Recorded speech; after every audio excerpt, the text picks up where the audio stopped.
రాజులకు రాజు ప్రభులకు ప్రభు అయిన యేసుక్రీస్తు నామమున మీకు శుభములు. ఈరోజు దేవుడు మనకు అనుగ్రహించిన వాక్య ధ్యానము సామెతల గ్రంథము 31వ అధ్యాయము 10వ వచనము. గుణవతి అయిన భార్య దొరుకుట అరుదు, అట్టిది ముత్యము కంటే అమూల్యమైనది. ప్రియులారా, ఈ వాక్య ధ్యానమును మనం పరిశీలించినప్పుడు దేవుడు ఏర్పాటు చేసినటువంటి దానిలో నరుడు ఒంటరిగా ఉండుట మేలు కాదు అని సాటి అయిన సహాయముగా మరి భార్యను దేవుడు అనుగ్రహించి ఉన్నాడు. అయితే మరి ఆ భార్య దొరికిన వానికి మేలు దొరుకుతుంది అని కూడా వాక్యం మనకు స్పష్టం చేస్తుంది. అయితే మరి గుణవతి అయిన భార్య దొరుకుట అరుదు, అట్టిది ముత్యము కంటే అమూల్యమైనది. అంటే ఒక స్త్రీని నీవు వివాహం చేసుకునేటప్పుడు, నీ ఇంటికి కోడలిగా తెచ్చుకునేటప్పుడు నీవు చూడవలసినది ఆమె హృదయమును, ఆమె యొక్క మనస్సును, అంటే ఆమె యొక్క గుణగణాలను చూడాలి తప్పిస్తే అందము కాదు, ఆస్తిపాస్తులు కాదు అని దేవుడు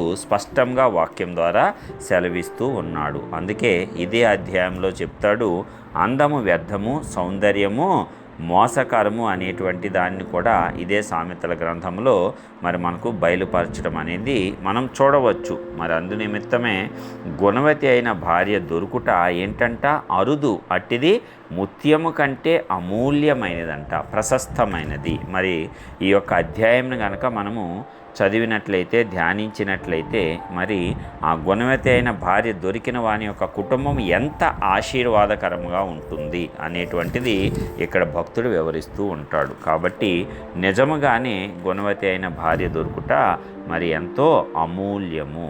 దేవుని యందు భయభక్తులు కలిగినటువంటి స్త్రీ ఆ గుణవతి అయినటువంటి భార్య. దేవుని యందు విశ్వాసము కలిగినటువంటి స్త్రీయే ఆ గుణవతి అయిన భార్య. ఎవరైతే మరి వాక్యం ప్రకారము దేవునికి, తన యజమానుడికి లోబడి ఉంటుందో, అనగా తన భర్తకు లోబడి ఉంటుందో, ఆమె గుణవతి అయినటువంటి భార్య. అంతే తప్ప అందగత్తెలు కాదు, డబ్బు ఉన్నటువంటి వారు కాదు. కానీ గుణవతి అనగా దేవుని యందు భయభక్తులు కలిగి ఉండుట వల్ల వచ్చేటువంటి ఆ గుణము కలిగినటువంటి స్త్రీ నీకు భార్యగా దొరకటం అనేది ఎంతో అదృష్టము. మరి ఈ రీతిగా దేవుడు లోకంలో నీవు నీ యొక్క భాగస్వామిని ఎంచుకునేటప్పుడు చూడాల్సింది ముఖ్యంగా విశ్వాసము అని చెప్పకనే చెబుతూ ఉన్నాడు. అందునిమిత్తమే అబ్రహాము కూడా మరి అలాగ తన యొక్క కుమారుడికి విశ్వాసం ద్వారానే ఒక భార్యను వెతికినట్లుగా మనం బైబిల్ గ్రంథంలో చూడవచ్చు.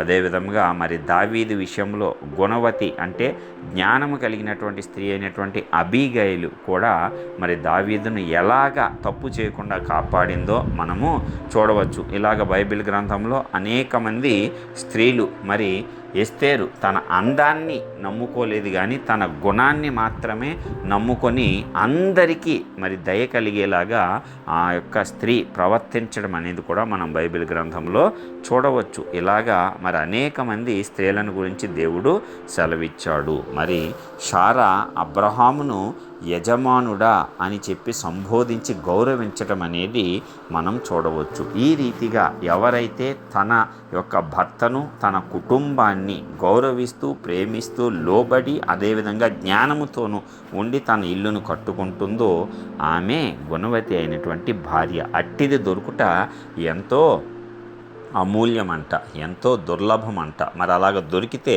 నీవు అదృష్టవంతుడివే అని దేవుడు చెప్తూ ఉన్నాడు. అది అదృష్టం వల్ల కాదు, నీవు చేసేటువంటి ప్రార్థనల వల్ల, నీ యొక్క దేవుని సహవాసం వల్ల దేవుడే చూపిస్తాడు. ఎలాగైతే ఇస్సాకుకు రిబక్కాను చూపించినాడో అలాగే దేవుడు కూడా చూపిస్తాడు. అందుకే దేవుని మీద ఆధారపడి నీవు దేవునికి విడిచిపెట్టినప్పుడు, నీ యొక్క కంటి చూపుతో కాక దేవుని యొక్క విశ్వాసముతో నీవు గనక నడుచుకున్నప్పుడు నిజముగానే నీకు గుణవతి అయిన భార్యను దేవుడు అనుగ్రహిస్తాడు. ఎందుకంటే సమస్తము దానము చేయుట యెహోవా యొక్క వశములో ఉన్నది. కాబట్టి మనము దానిని కూడా గమనించుకొని ముందుకు సాగినట్లయితే ఆ గుణవతి అయిన భార్య దొరుకుతుంది. అట్టి ముత్యము కంటే అమూల్యం అవుతుంది. కాబట్టి మరి అలాంటి భార్య దొరికినప్పుడు నీవు ఇంకా ఇంకా ఆశీర్వదింపబడతావు, ఐశ్వర్యవంతుడు అవుతావు. అన్ని విషయాలలో నీవు చక్కగా భయం లేకుండా నెమ్మది కలిగి అనేక పనులు ఆమెకు అప్పగించి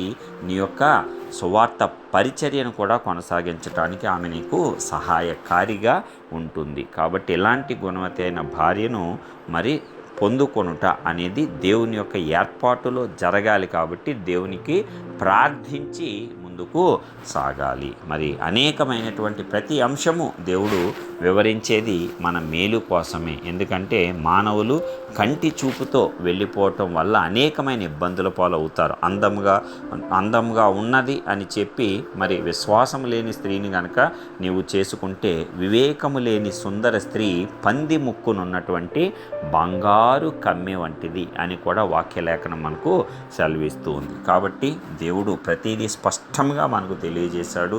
అన్ని విషయాలలో కూడా ఆ జ్ఞానము కలిగి ప్రవర్తించుట అనేది మనకు అత్యవసరము. మరి వాక్యం ద్వారా అనేక యవ్వనస్తులు మరి తమ యొక్క జ్ఞానమును దేవునిలో వృద్ధి పొందించుకొని దాని ప్రకారమే తమ జీవితంలో ముఖ్యమైన అంశంలో మంచి నిర్ణయం తీసుకోవటానికి తల్లిదండ్రులకు అలాగే మరి యువకులకు కూడా పరిశుద్ధాత్మ దేవుడు ఆ బుద్ధి జ్ఞాని వివేచన గల హృదయాన్ని అనుగ్రహించును గాక. ప్రార్థిద్దాం. మహోన్నతుడా, గొప్ప దేవ, ప్రియ పరలోకపు తండ్రి, మీ ఘనమైన శ్రేష్టమైన నామానికి వందనాలు. మా జీవితంలో జరిగే ప్రతి అంశం గురించి మీరు గ్రంథస్థం చేయించి ముందుగానే మాకు తెలియపరిచిన విధానం బట్టి వందనాలు. అదేవిధంగా వివాహ విషయంలో కూడా మీరు మాకు తెలియపరిచిన విధానం బట్టి వందనాలు. గుణవతి అయిన భార్య దొరుకుట అరుదు, అట్టిది ముత్యము కంటే అమూల్యమైనది అని. అందము కాదు, డబ్బు కాదు, ఇంకా ఏమీ కాదు, కానీ మరి యొక్క నీ యందు భయభక్తుల ద్వారా వచ్చేటువంటి ఆ యొక్క గుణము చూసి నీవు వివాహంలో మరి తండ్రి ఎంచుకోవటం అనేది నీవు చూపించిన విధానం బట్టి వందనాలు. మరి ఈ వాక్యం ద్వారా అనేకులు తమ యొక్క హృదయంలో మార్చుకొని మరి లోక సంబంధమైన వాటిని కంటితో కాకుండా మరి ఆత్మీయ నేత్రాలతో చూచి నీ వాక్య ప్రకారం విశ్వాసంలో ముందుకు సాగి మరి సరైన భాగస్వాములను ఎంచుకునేటువంటి కృపా జ్ఞానము మరి యువకులకు అలాగే వారి తల్లిదండ్రులు కూడా అనుగ్రహించి ఆశీర్వదించండి. యేసు నామమున ప్రార్థించి పొందుచున్నాము తండ్రి. ఆమేన్.